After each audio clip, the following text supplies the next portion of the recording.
L'info du Grand Lille en continu. Adrien Lanois. Jeudi 8 décembre, 7h15 en direct sur Grand Lille TV. L'info en continu. Tous les quarts d'heure, une nouvelle édition du journal de la rédaction. Et on démarre ce matin avec vos prévisions en météo. Un temps alternant entre soleil et nuages. Aujourd'hui, le ciel bleu devrait quand même l'emporter cet après-midi avec une matinée plus couverte et plus nuageuse. Tout d'abord, pas de pluie. En tout cas, de nouveau aujourd'hui, des températures stables jusqu'à 9 degrés pour cet après-midi.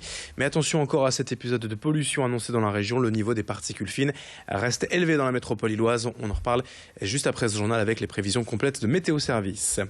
On enchaîne, vous le voyez avec l'info au trafic ce jeudi matin. Soyez prudents et patients au volant. Déjà du monde sur la 25, la RN 41, la 23 jusqu'à Villeneuve-d'Ascq et les 4 cantons. Et je vous rappelle, suite à l'épisode de pollution cette semaine, il est désormais obligatoire et non plus recommandé de réduire la vitesse en voiture de 20 km/h. À la une de cette édition, on part tout d'abord du côté de Bézieux suite à l'incendie de la salle de sport Ludovic Torres. Lundi après-midi, 3 jours après, l'heure est au bilan de la catastrophe. D'après les premiers éléments, l'incendie serait bien d'origine accidentelle. Le feu aurait pris dans la soufflerie du bâtiment. Et à l'arrivée, les dégâts sont nombreux, notamment pour le club de tennis de table, dont toutes les installations ont été détruites. Du clubhouse au matériel, il ne reste rien. Une lourde perte pour les pongistes de Bézieux qui vont rapidement devoir trouver un nouveau local pour cette saison et espérer surtout pour l'avenir que la salle soit reconstruite à neuf. La mairie de Bézieux semble déjà prête à cela en fonction des assurances. Mais pour le club de ping-pong, les prochains mois s'annoncent quand même difficiles. Explication avec le président du club au micro de Vincent Vieillard. Dans un premier temps, c'est retrouver des surfaces, si possible sur Bézieux, pour pouvoir faire du ping. Pour certains, c'était la seconde maison, le club. Et nos jeunes, ils sont profondément attristés. Je pense qu'il y a besoin de recréer ce lien social. Et puis après, l'argent, c'est le nerf de la guerre. Donc il nous faudra des sous pour reconstruire, pour continuer à fonctionner, les déplacements, les entraîneurs à payer, les matériels, etc. Autre information aujourd'hui, la colère des propriétaires immobiliers à Sequedin après la dégradation de plusieurs bâtiments locatifs ces derniers jours.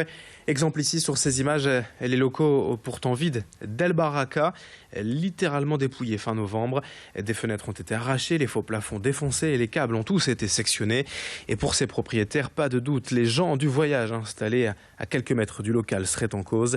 Plusieurs communautés vivent là depuis 2013, ce qui rendrait la location des 4000 m² de bureaux impossible selon ces propriétaires. De plus, les assurances rechignent désormais à assurer ce type de local. Restent les politiques que les bailleurs espèrent bien interpeller prochainement avec ces images. Explication sur place au micro de Xavier Silly. Je pense relancer cette procédure, ces courriers, en montrant à nouveau des images qui, j'espère, vont choquer les politiques, le préfet, les maires et tous les acteurs qui peuvent intervenir et qui peuvent nous aider à résoudre le problème. C'est jamais agréable d'être confronté à ce genre de situation. C'est désolant, c'est déprimant, on n'a plus rien envie de faire en France.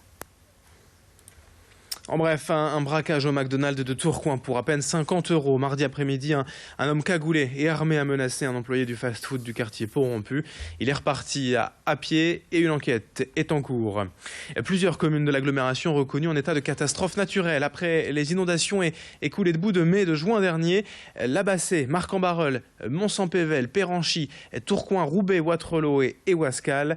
Les personnes sinistrées ont désormais 10 jours pour se rapprocher de leur compagnie d'assurance afin de bénéficier du régime d'indemnisation des victimes des catastrophes naturelles.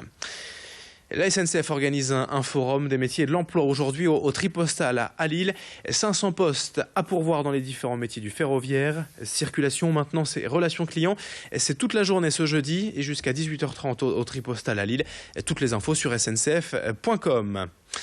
Dans cette édition également, à 7h19 en direct, le grand angle de la rédaction aujourd'hui est consacré à l'initiative d'une habitante du Vieux-Lille.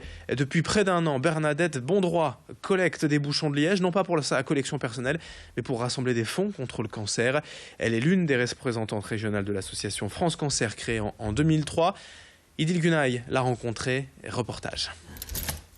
C'est une tournée encore fructueuse pour Bernadette.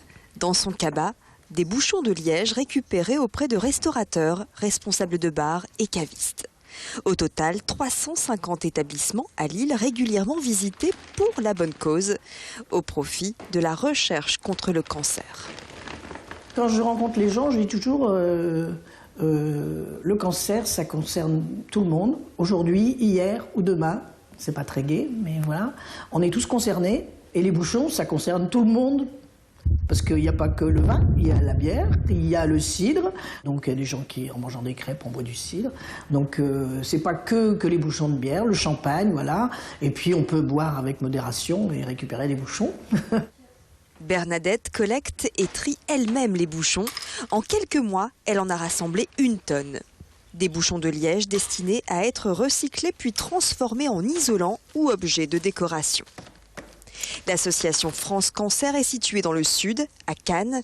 Par ses actions, notre retraitée lilloise espère mobiliser également dans le nord. C'est quand même 300 € la tonne, les bouchons de liège. L'année dernière, ils en ont récupéré 38 tonnes, quelque chose comme ça. Enfin, 30 et 38, je n'ai pas les chiffres exacts. Et je voudrais que on batte le midi, pas par esprit de compétition, mais voilà, on peut arriver à faire autant. Et c'est extraordinaire. À l'époque, on cherche tant d'argent pour la recherche. C'est une méthode qui est tout à fait facile. Une méthode facile à l'image de celle des bouchons d'amour qui récoltent des bouchons en plastique, eux aussi recyclés et dont l'argent sert à acheter des fauteuils roulants. Alors n'oubliez pas, après avoir débouché une bonne bouteille, pensez à conserver son bouchon de liège. Et il y a tous ceux qui d'ailleurs souhaiteraient aider Bernadette dans sa collecte. Ses coordonnées sont disponibles directement au standard de la rédaction de Grand Lille TV. Il y a aussi une page Facebook qui s'appelle France Cancer Lille. Pour terminer ce journal, une petite info de sport de basket avec l'Euroleague féminine. Défaite de l'ESBV hier soir à domicile. 69-88 face aux Russes d'Ekaterinbourg. Devant leur public, les guerrières n'ont rien pu faire contre une des équipes favorites de la compétition. Prochain match européen pour le SBVA. Mercredi prochain de nouveau au Palacium. 7h22 en direct sur Grand Lille TV. Dans un instant, à suivre vos prévisions météo et l'infotrafic de ce jeudi matin. Merci de votre fidélité. Bon réveil.